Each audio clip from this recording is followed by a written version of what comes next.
that. Gaslighting. Have we done enough on the gaslighting? Because I think that's a really sneaky, weaky one. I think that we should, let's get into gaslighting, I think. So, I reckon, out of all the sorts and flavours available on this planet for gaslighting, spiritual gaslighting is by far the most toxic form I've ever come across. By far.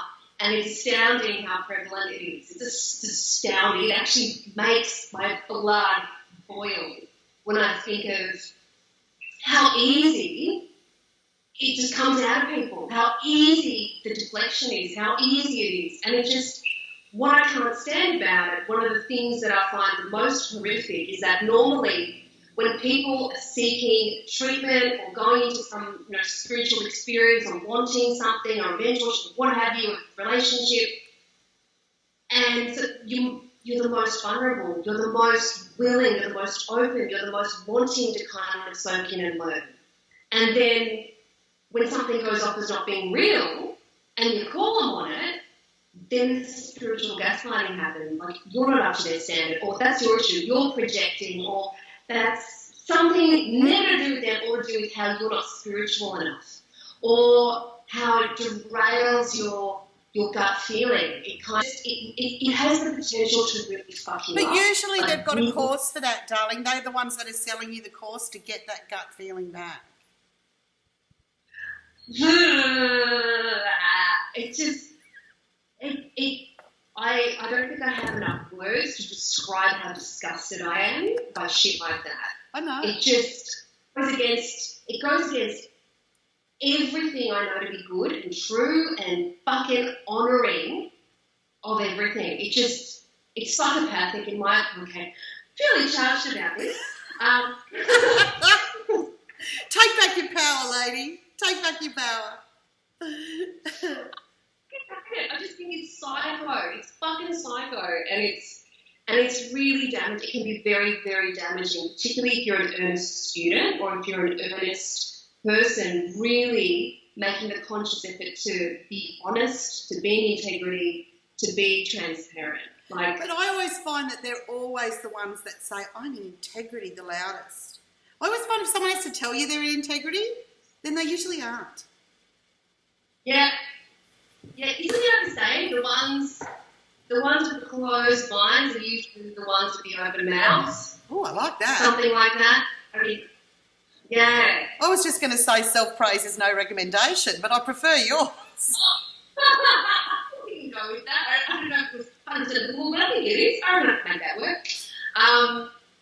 But yeah, they're normally the ones that start at the loudest. They're the ones that usually have the greatest words. They're the ones that usually have all that glamour, that speak, that piety. I don't know, that's relevant term to use here. But I get that. Yeah, anyway. And so, well, what are you doing now? You're in Byron, but you're doing online and in person? Wisdoms of Water? Yeah. Is that what it is? Yeah. Yeah, so I'm doing environment, finally, still doing kind of online stuff mostly because I'm still setting up shop and what I have. I'm hoping to do in-person stuff really soon when I got that sorted. So, yeah. And so look, it's exciting. We're vowing to stamp out Goddess Light. Look out, bitches, here we come. My posse's coming. Oh man, I'm looking forward to your Avallon stuff. I reckon it's going to be magnificent, really. I mean, really, having you back in the fold for me has definitely been some kind of sign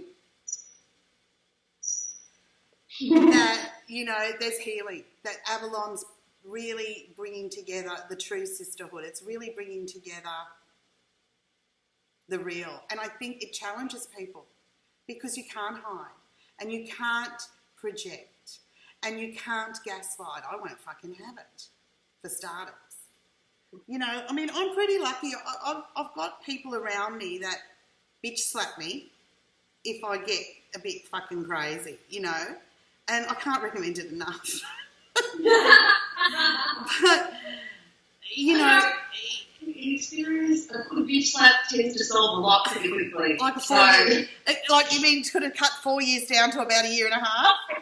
We won't include that like a long bitch slap, but still. No. Look, it's true. And the thing is, but you were willing to go through that for mastery. And that's the other thing. People think that they can press a button, take a pill, do one course where they have a peak experience. No.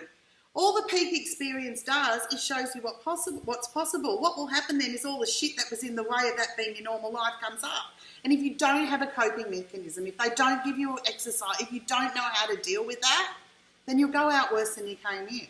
And, of course, it gives all this shit a bad name, number one. Number two, you're right for the picking. Oh, well, let me sign you up for this fucking $7,000 course or some bullshit. Seriously? It's a shame. It's a crying shame. But that's how they're harnessing it. That's how they're doing it. As this woke is getting real, as this woke is really ripe now, they're going for broke. You know what I mean? They are really trying to appropriate everyone. I think that's something to do with all these vaccines and all that, but let's not get political. That'd be so unlike us. Right? So, we'll get back into our cosmic currents and we'll discuss that more as we go along. But there's definitely peak times right now. There's definitely the closed dreaming has begun. There's definitely, exposure, and I'm glad in a way that I got out of the goddess light super quick. In the sense of, I got a taste of it and wowza. It's like a fucking tree with really deep roots. But the thing is, it could blow over quickly in a cyclone. Yes. You know what I mean? It's one of those. It's not deep roots to stay rooted. It's more deep roots that just could deep roots as in it's permeating everywhere. Anyway, just another thing it's part of everything returning to integrity. This is a bastardization of the truth.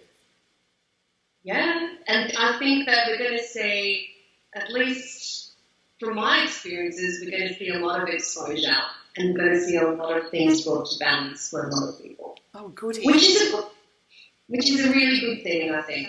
Like, what I'm looking forward to about your Avallon series is that, and I believe that we'll have experiences of what real loyalty among women is going to be. I don't think it's going to be what it's going to be. No, I'm so excited about it. It really, because I think too, in the experience of, of course, there's the essence connection, etc., but it's going to your lineage. It's so, right? I mean, you've had the experience. When you start to lock and load that, it's almost like all the things you've looked at outside yourself that turns you on, that you want, it's already in there. It's asking you to claim it. Yes. Oh my God, you can't not help but feel integrity. Like, you just can't not help but, embody. That's the part. Sorry, I'm just getting the download from what you just said. Is it going to be messy? Yeah, right. Because I reckon if you can match it, this is just me kind of speaking from what I can feel from you, but if you can match it, it's like you can't help but absolutely engage yourself and celebrate that for yourself and for the other women around you. It's like you can't not. There's no fear of goddess light happening, at all. Well, the thing is, most of the goddess light happens because they're disempowered. They either call in energies to try and give themselves power, or they don't have the confidence and the belief in themselves to actually hold that power. It's all a projection. So no good can come of it in the end. You know what I mean? It's just because you can wave your hands around and chant doesn't necessarily mean you should be leading a circle. Yeah, that's true. Yeah. This is definitely indeed. True. But as I said, there are some really great chicks doing some really great stuff. So this isn't all women. This is our version of Goddess Light, what we've come across. And so if you start, these are the flags. They say one thing and do another. Mm-hmm. They have really great speak, but it's like word salad. It doesn't actually say anything. You've seen their shit before. Yep, it's a cut and paste. But they feel it's theirs because they cut and pasted it. They might have changed a word. Oh, yes, it's theirs. Yeah. And in general, just go with your vibe. If you kind of get then listen to yourself. Don't be told it's your fucking process. Don't be told you're in denial. Don't be told any of that. Listen to what intuition is talking to you and run. Run, motherfuckers. And come and see us here at Casaveras and return to Avallon if that's what you're really looking for. If there's I found that one of the biggest red flags for me, and I agree with everything you just said, I'm totally supporting that, is that there's a sense of unsafety on some level where something ain't right, a level of unsafety. I always found that. So how do you know the difference then when they then say, oh, that's your stuff, that's your process, not mine? You know what I mean? It's like that's that point, that vulnerable. You either go in for a penny, in for a pound, down the rabbit hole, or you go, this sounds like something I've been told to avoid. Time to take my leave. Goodbye. Yeah, definitely walk the other way. Otherwise, you might get 4 years of poetry. So that might not be fun. Not recommended. Just maybe a year and a half, but not 4. Not four. No. One of the greatest lessons I learned during my time living Benny was don't abandon your gut. Don't abandon the feeling because it'll come back screaming at you in ways that you don't want. Never abandon yourself. Never. There you go. You heard it here first. Yeah. Well, my darling, it's been fabulous chatting with you in Byron Bay. And looking forward to more and seeing you blossom and bloom and claim all you are and radiate the shit out of it. It's so great to be back. Yeah. Thank you.